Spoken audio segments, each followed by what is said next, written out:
Cerita dimulai pada hari Rabu, tanggal 11 April tahun 2011.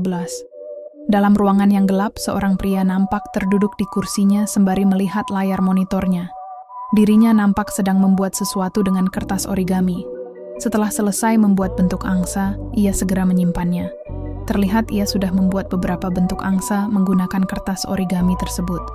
Jam menunjukkan pukul 7, sebentar lagi, wanita itu selalu bangun jam 7 pagi setiap hari.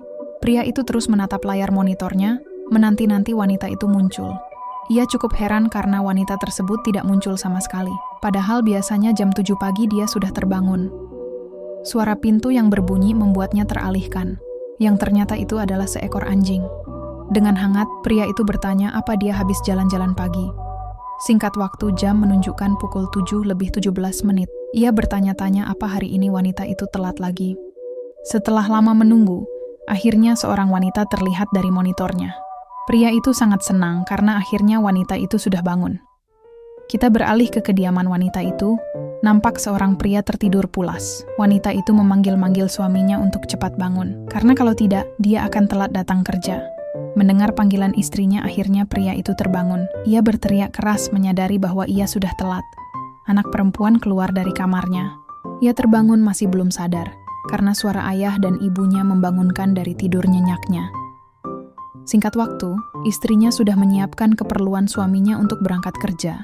Dengan hangat, istrinya meminta suaminya untuk berhati-hati saat berkendara. Suaminya mengiyakan itu. Saat akan pergi, ia terkejut, menyadari mobil depannya penyok. Istrinya bertanya ada apa. Suaminya berkata, sepertinya ada seseorang yang menabrak. Istrinya bertanya, apa ada kertas yang dituliskan nomor telepon? Suaminya berkata tidak ada. Suaminya menangis atas musibah tersebut. Padahal mobil ini belum lama ia beli. Istrinya mencoba menenangkan, meminta suaminya untuk cepat berangkat biar tidak semakin telat. Dalam kesedihan itu, anak perempuan memanggilnya papa. Dengan tersenyum polos, anak itu mengucapkan selamat jalan pada ayahnya. Ia juga mengingatkan untuk belikan ia makanan. Melihat buah hatinya, ayah itu tersenyum, melupakan kejadian barusan yang menimpanya. Dengan cepat, ayah itu segera menggendong anaknya yang bernama Henny. Berkat putri kecilnya itu, ia jadi senang kembali. Ia meminta anaknya untuk jadi anak baik dan dengarkan ibunya saat ayahnya pergi kerja. Istrinya mengingatkan kembali suaminya sudah telat.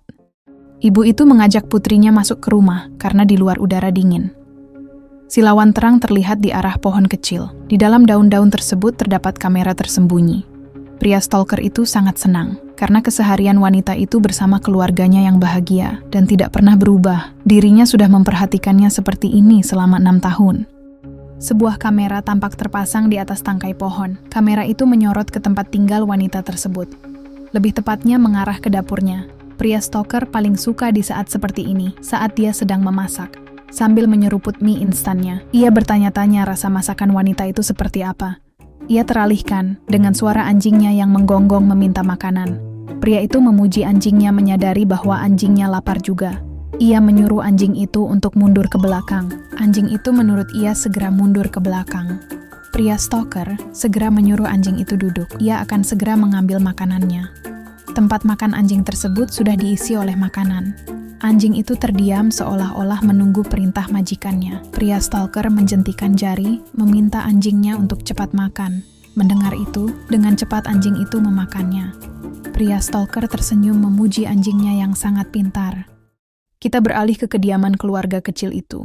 Henny meminta ibunya untuk berjanji hari Sabtu pergi ke rumah kakek. Ibunya menyetujui hal itu, yang membuat Henny sangat senang. Mobil sekolah TK sudah datang untuk menjemput anak-anak ke sekolah. Henny segera pamit pada ibunya. Ibunya meminta Henny untuk berhati-hati, serta menambahkan apa Henny sudah membawa obat. Henny mengatakan obatnya sudah ada di dalam tas. Ibunya Henny meminta pada guru untuk memperhatikan anaknya. Ia memberitahu bahwa Henny sedang kena flu ringan, serta dia mempunyai penyakit asma juga. Bu guru mengiyakan itu, ia meminta ibunya Henny untuk tidak khawatir.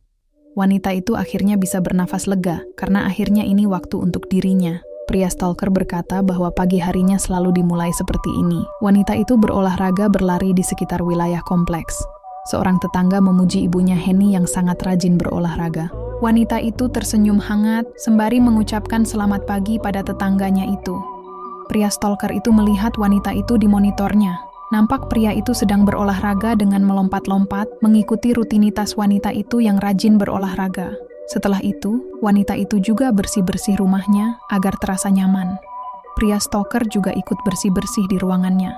Setelah itu, wanita tersebut mencuci pakaian lalu menjemurnya. Pria stalker mengendus-endus bajunya yang sudah bau. Keseharian dirinya yang mengikuti keseharian wanita tersebut. Tempat selanjutnya yang didatanginya adalah Akademi Roti dan Kue. Ia tahu alasan kenapa dia tiba-tiba les memasak roti dan kue sebulan yang lalu. Karena lusa adalah ulang tahun anaknya, Henny. Sepertinya dia akan membuat kue sendiri. Pria stalker teringat akan sesuatu. Ia nampak mengecek salah satu rekamannya pagi ini. Ia melihat rekaman seorang pengendara mobil yang menabrak mobil ayahnya, Henny. Wajah orang itu terlihat jelas terekam kamera. Rekaman itu terhenti saat ia menemukan nomor platnya. Setelah mendapatkan nomor platnya, segera ia akan mengirim SMS pada wanita tersebut. Sejujurnya ia sudah tahu nomor HP-nya dari dulu. Hanya dengan melihat surat dan tagihan datang, nomor HP saja bisa dengan mudah didapatkan. Dan lagi, kalau kertas tagihan hilang sesekali bukan hal yang besar kan? Tentu saja dengan alamat email dan ID, segala informasi bisa didapat. Situs yang dimasukinya, forum yang dia ikuti, status terbaru dari blog yang disukai dan hobinya saat ini. Kalau lagi beruntung, tempat tinggal dan nomor telepon juga bisa didapat. Kalau memang mau sedikit berusaha, siapapun bisa mengumpulkan informasi seperti ini. Seorang ibu bertanya pada ibunya Henny, ada hal apa? Ibunya Henny memberitahu bahwa tadi pagi ada seseorang yang menabrak mobil ayahnya Henny. Ia heran karena baru saja ada nomor yang ia tidak kenal memberitahu plat nomor pelaku. Seorang ibu berkata syukurlah karena biaya perbaikannya kan tidak sedikit. Ibu Henny heran, bagaimana bisa seseorang ini tahu nomornya? Ia bertanya-tanya apa orang ini tetangganya. Dengan hangat, ibunya Henny menawarkan temannya itu untuk mampir dulu sebentar ke rumahnya.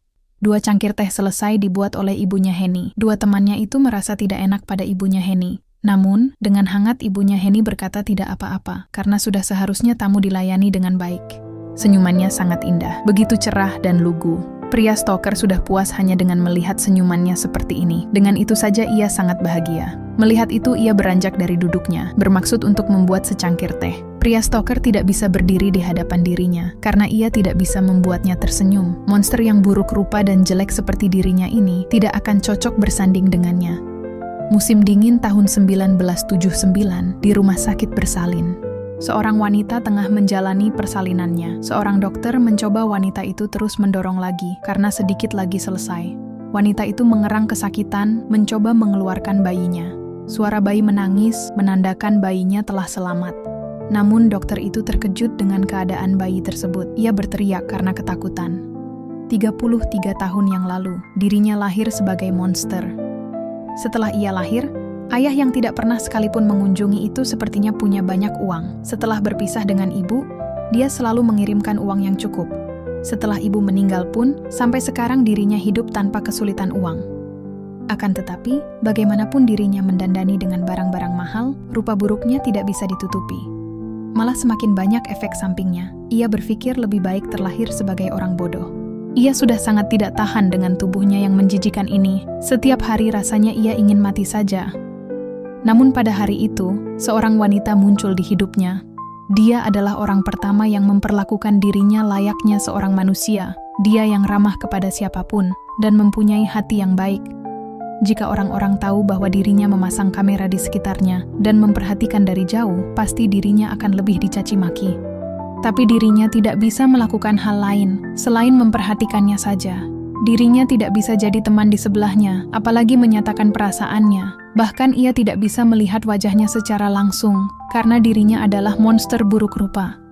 Tentu saja ia mempunyai batasan. Ia memasang kamera di depan pintu utama dan di jalanan yang dia kunjungi sehari-hari, lalu ke arah jendela kecil di dapur yang dapat melihat ke dalam rumah, dan ruang tamu yang terlihat dari jauh. Hanya itu saja. Tapi terkadang, ia tidak bisa diam saja melihatnya. Wanita itu lupa ia sedang memasak sup. Dia orangnya agak ceroboh. Ibunya Henny tampak sedang tertidur di atas sofa, kelopak matanya terbuka karena mendengar suara telepon dari ponselnya. Ia mengangkat telepon itu, namun dengan cepat seseorang itu mematikannya. Ia bertanya-tanya, apa ini hanya orang yang iseng? Ia tidak tahu sejak kapan ia ketiduran. Ia mencium aroma gas di arah dapur. Akhirnya ia teringat bahwa tadi ia sedang memasak sup. Pria stalker akhirnya bernafas lega, karena tidak terjadi sesuatu yang buruk pada wanita itu. Ia tersentak mendengar suara tukang paket. Ia mencoba menekan alatnya itu, mencoba menampilkan tukang paket itu dalam layar monitornya.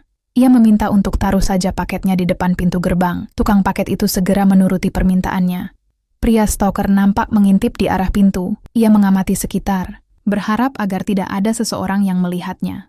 Karena situasi aman, segera ia mengambil paket itu. Air minum, mie instan, makanan samping, sampai kebutuhan pokok. Zaman sekarang sangat mudah, tidak perlu keluar rumah pun semuanya bisa teratasi. Ia sangat senang karena akhirnya pesanan kuenya datang.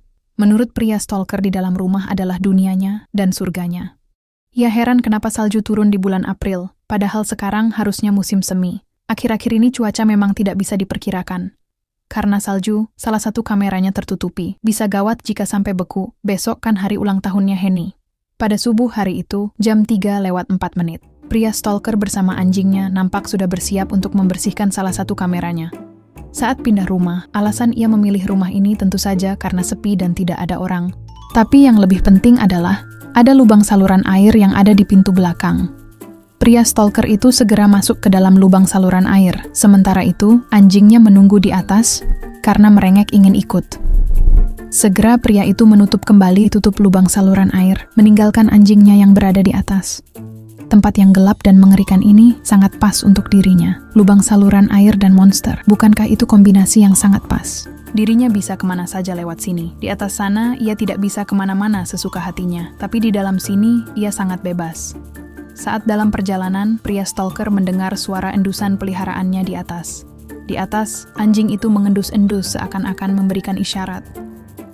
Peliharaannya itu diberi nama Si Manis. Si Manis itu anjing yang sangat pintar, entah karena dia mendengar suara langkah kakinya, atau karena penciumannya, atau mungkin saja keduanya. Entah bagaimana dia tahu ke arah mana ia akan pergi, dia lebih dahulu menunggu di lubang selanjutnya. Anjing peliharaannya pintar, tapi mirip dengan dirinya, makanya ia sangat prihatin pada peliharaannya itu. 6 tahun yang lalu, di hari ia pertama kali bertemu Si Manis, salju juga turun lebat seperti hari ini. Hari itu dirinya sedang memasang kamera. Tentu saja ia melewati jalan saluran air yang tidak dilewati siapapun. Pada saat itu, ia mendengar suara tangisan anak anjing dari arah tumpukan sampah. Dirinya segera menghampiri asal suara itu. Ia segera membuka sebuah kardus lalu terkejut. Di dalam kardus tersebut, seekor anjing kecil tampak menggigil kedinginan. Anak anjing kecil yang belum lama lahir. Saat pertama kali ia temukan, Si Manis tidak memiliki bulu di seluruh tubuhnya. Kelihatannya dia lahir seperti itu. Mungkin karena itu, anjing ini dibuang. Tentu saja karena sekarang kondisinya sudah membaik, dari luar dia tidak ada bedanya dengan anjing biasa. Walau di tubuhnya hampir tidak ada bulu, kalau dipakaikan baju dia terlihat manis. Di titik itulah Si Manis lebih dari dirinya. Jika ada orang di sekitar, Si Manis akan menggonggong. Dia menolongnya dalam berbagai hal. Saat subuh dan tidak ada orang, ia terkadang pergi keluar seperti ini melalui saluran air. Saat membersihkan lensa dan mengganti baterai kamera, itu adalah satu-satunya alasan ia pergi keluar. Di luar rumah hujan salju turun semakin lebat. Pria stalker dan peliharaannya Si Manis sedang menghangatkan diri menggunakan mesin penghangat. Di keesokan harinya, langit sangat cerah menyinari pagi hari itu.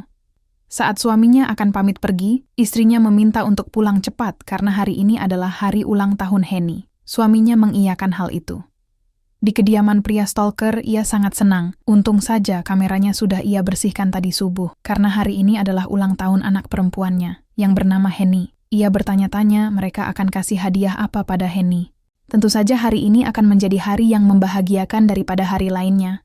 14 tahun yang lalu, dirinya membawakan sebuah hadiah pada wanita itu yang bernama Sun. Sun orang yang sangat baik, tentu saja hadiah apapun itu pasti dia terima dengan senang hati. Sun adalah orang pertama yang mengundang dirinya yang seperti ini ke acara ulang tahun. Teman, undangan ulang tahun, hadiah, rasa berdebar, yang tidak akan bisa ia lupakan seumur hidup. Baginya terasa sangat asing, tapi semua kata-kata itu membuat dirinya berdebar. Namun perasaan itu hanya sebentar. Seseorang memanggil dirinya dengan sebutan cacat. Di depannya, 3 orang lelaki menghentikan langkahnya. Mereka bertanya pada pria stalker akan kemana. Mereka bertanya, apa pria stalker tidak tahu malu mau datang ke acara ulang tahun Sun? Segera pria stalker itu menyembunyikan hadiahnya. Seseorang yang bernama Jay bertanya apa yang sedang ia bawa, lalu disembunyikan. Pria stalker berdalih ia tidak membawa apapun. Mendengar itu, Jay tersenyum seakan-akan mau melakukan sesuatu. Singkat waktu, Jay merebut hadiah dari tangan pria stalker. Yang ternyata itu adalah sebuah kotak musik. Jay memanggil pria stalker kampungan karena memberikan hadiah seperti ini. Pria stalker yang tampak sudah dipukuli memohon orang tersebut untuk mengembalikan barangnya. Jay terdiam sebentar, lalu berkata, ia akan mengembalikan barangnya itu. Ia memerintahkan kedua temannya untuk membuka sesuatu, yang ternyata itu adalah lubang got. Kedua temannya itu menyeringai dengan ide Jay. Kedua temannya Jay sedang berusaha membuka tutup lubang. Pria stalker bertanya-tanya apa yang akan mereka lakukan. Pada akhirnya mereka bisa membuka penutup lubang itu. Jay nampak akan membuang hadiah itu ke dalam lubang got yang gelap. Pria stalker memohon untuk tidak melakukan hal itu. Namun dengan kejam, Jay segera membuang hadiah itu ke dalam got yang dalam serta gelap. Jay berkata, ia sudah mengembalikan barangnya. Ia menyuruh pria stalker membawanya sendiri. Setelah melakukan itu, ketiga orang itu segera pergi meninggalkan pria stalker. Kegelapan yang membuat dirinya seperti terhisap. Di dalam saluran yang tidak mengenal adanya cahaya itu, suasananya mencekam, seperti akan ada monster yang keluar. Seluruh tubuhnya gemetar karena takut, tapi ia tidak bisa membiarkannya begitu saja. Walaupun ketinggalan zaman dan jelek, tapi itu adalah hadiah pertama yang ia beli. Ia segera menuruni lubang itu dengan tangga, meyakinkan dirinya semuanya akan baik-baik saja. Suara keras terdengar dari atas. Ternyata itu adalah Jay dan teman-temannya menutup lubang menggunakan batu besar. Mereka tidak menyangka bahwa dia benar-benar akan masuk ke dalam sana. Pria stalker memohon pada Jay untuk membuka tutup lubangnya. Teman Jay memintanya untuk tidak takut akan monster karena wajahnya itu lebih menakutkan dari sosok monster. Satu teman Jay juga berkata, untuk diam saja di bawah sana, jangan bermimpi pergi ke pesta Sun. Lebih baik ia renungkan derajatnya di bawah sana. Jay juga menambahkan, ia memanggilnya dengan sebutan cacat. Ia mengancam jangan pernah berpikir dia bisa menemui Sun di belakangnya. Jay memberitahu bahwa ia sudah memperhatikannya sudah lama. Kau ada di mana? Apa yang kau lakukan? Berbicara dengan siapa? Ia tahu semuanya. Makanya renungkan kesalahannya di dalam sana. Jika pria stalker tenang di sana, besok pagi akan ia bukakan. Dan ia ditinggalkan seperti itu selama 1 malam. Di dalam kegelapan di mana tidak ada cahaya setitik pun. Rasanya seluruh tubuhnya tidak lagi dapat merasakan apapun karena takut. Tapi semakin waktu berjalan, semakin ia sadar bahwa tempat ini sebenarnya cocok untuk dirinya. Karena tidak terlihat apapun, penampilannya yang seperti monster ini pun juga tidak terlihat. Di tempat ini ia adalah orang biasa, walau berkatnya sekarang ia jadi bisa berjalan-jalan keluar lewat saluran air. Tapi itu hanyalah salah satu dari cerita ketika Dee mengerjai dirinya. Karena itu ia tidak bisa menyukai dia, tapi dia tidak seperti itu dari awal. Saat ia masih kecil, ia dimaki-maki oleh anak lain serta dilempari batu. Beruntung saat itu ada seseorang yang menyelamatkannya. Dia sering membantunya saat kecil. Bagi dirinya, dia seperti seorang idola. Berwajah tampan, banyak teman, juga jago olahraga. Suatu hari, Jay dan teman-temannya nampak mengetes pukulan menggunakan mesin game punch. Jay mendapatkan poin tertinggi. Teman-temannya yang melihat itu memuji kehebatan Jay. Di kejauhan, dirinya yang melihat itu tersenyum mengakui kehebatan Jay. Kabar soal game punch itu pun tersebar. Tentu saja bukan hanya kekuatan punch-nya, tapi Jay merupakan pemain baseball yang sangat hebat. Hingga suatu hari dia mulai berubah, semenjak dia berhenti main baseball karena cedera bahu. Seseorang menantang Jay karena ada rumor ia jago berkelahi. Namun dengan cedera yang Jay alami sekarang, ia sangat kasihan padanya, bahkan lebih lemah dari anak perempuan. Jay yang mendengar itu kesal, segera mereka berdua beradu pukulan. Saat kejadian itu, Jay jadi sering berkelahi, mulai membangkang dan masih mencari jati diri. Entah sejak kapan, pembicaraan tentang tinju menjadi trauma baginya yang memiliki harga diri tinggi. Meskipun begitu dirinya tidak bisa membenci Jay, karena ia tahu bahwa sebenarnya ia bukanlah orang jahat. Lagi pula dia adalah seseorang yang penting baginya, dan juga rasa cinta dia pada Sun itu tulus. Sekarang Jay hidup dengan penuh kesetiaan sebagai seorang suami juga seorang ayah. Dia tidak lagi kekanak-kanakan seperti dulu. Sun tengah selesai menyiapkan makanan japchae dan katsu. Ini semua adalah makanan kesukaannya Henny, anaknya yang manis itu. Namun ia kekurangan sesuatu, yaitu strawberry kesukaan anaknya. Padahal sebentar lagi Henny akan pulang. Mumpung tokonya berada dekat di rumahnya, ia segera pergi untuk membeli strawberry tersebut. Di kediaman pria stalker, ia juga nampak akan ikut merayakan. Untuk ikut merayakan ulang tahun Henny, ia sudah memesan kue duluan dari internet. Ia sangat senang melihat Henny terlihat di monitornya. Henny sudah pulang, padahal Sun belum kembali dari supermarket. Tunggu sebentar ya Henny, ibumu akan segera datang. Anak perempuannya yang bernama Henny mirip sekali dengan ibunya. Wajahnya, sifatnya yang ceria dan baik. Tapi dia memiliki asma. Walau tidak parah, ia sudah menyiapkan alat pernapasan darurat ini kalau terjadi sesuatu. Ia mendapatkannya dari kenalan di komunitas internet. Di internet, penampilan luarnya tidak masalah. Yang penting bisa mengetik dengan baik. Ia langsung bisa akrab dengan orang. Benar-benar tempat yang nyaman bagi dirinya. Henny yang sedang menunggu ibunya, tampak menggambar sesuatu di atas salju. Dengan cerita ia menggambarkan sesuatu sembari bernyanyi, yang ternyata ia tengah menggambar ayah, ibu, serta dirinya. Pandangannya teralihkan dengan seseorang yang memanggilnya. Henny terdiam bertanya-tanya siapa orang yang ada di depannya. Kita panggil pria asing tersebut dengan nama Agus. Agus memuji gambaran Henny yang sangat bagus. Henny berkata, gambar ini adalah ayah, ibu, dan juga dirinya. Agus bertanya, apa Henny tinggal di sini? Kenapa Henny berada di luar sendirian? Henny berkata, ibunya sedang pergi sebentar ke minimarket. Agus membujuk Henny untuk ikut dengannya ke rumahnya. Ia khawatir pada Henny karena di luar sangat dingin. Henny berkata tidak mau, ia akan menunggu ibunya saja. Agus tidak habis akal. Ia membujuk Henny dengan berkata, di rumahnya ada banyak makanan enak. Ia bertanya, apa Henny suka kue? Henny mengangguk mengiyakan hal itu. Agus berkata, kalau begitu ayo pergi ikut dengannya. Henny di situ terdiam sebentar, seolah mengingat-ingat perkataan ibunya. Henny berkata bahwa ibunya pernah bilang pada dirinya untuk tidak ikut dengan orang yang tidak dikenal. Agus memuji ibunya Henny karena sangat pintar mendidik anaknya. Di kediaman pria stalker, ia memperhatikan Henny dari kejauhan melalui monitornya. Ia bertanya-tanya siapa pria asing itu. Ia heran serta curiga dengan pria itu karena terlihat mencurigakan, serta ada pembicaraan apa pria asing itu dengan Henny. Tak lama pria stalker panik serta terkejut. Pria asing itu memukul Henny yang sekejap membuatnya pingsan. Agus segera membawa Henny yang sudah pingsan. Segera ia pergi sebelum ada orang yang melihatnya. Tanpa Agus sadari, aksinya sedari tadi terlihat oleh kamera yang berada dalam pohon kecil. Tubuh pria stalker bergetar panik. Ia masih tidak percaya dengan apa yang terjadi barusan. Apa Henny benar-benar sedang diculik? Pria stalker mencoba menenangkan dirinya. Langkah pertama, ia harus segera menghubungi Sun, ibunya Henny. Sun nampak sedang dalam perjalanan ke rumahnya. Ia harus buru-buru pulang sebelum Henny sampai ke rumah. Tiba-tiba nada pesan telepon berbunyi dalam tasnya. Ia mengira itu adalah Jay suaminya, yang sudah membelikan Henny hadiah. Sun terdiam sebentar setelah membaca pesan tersebut. Seseorang yang tidak dikenal mengabari bahwa anaknya sudah diculik. Sun mencoba menenangkan diri bahwa ini hanyalah sebuah candaan.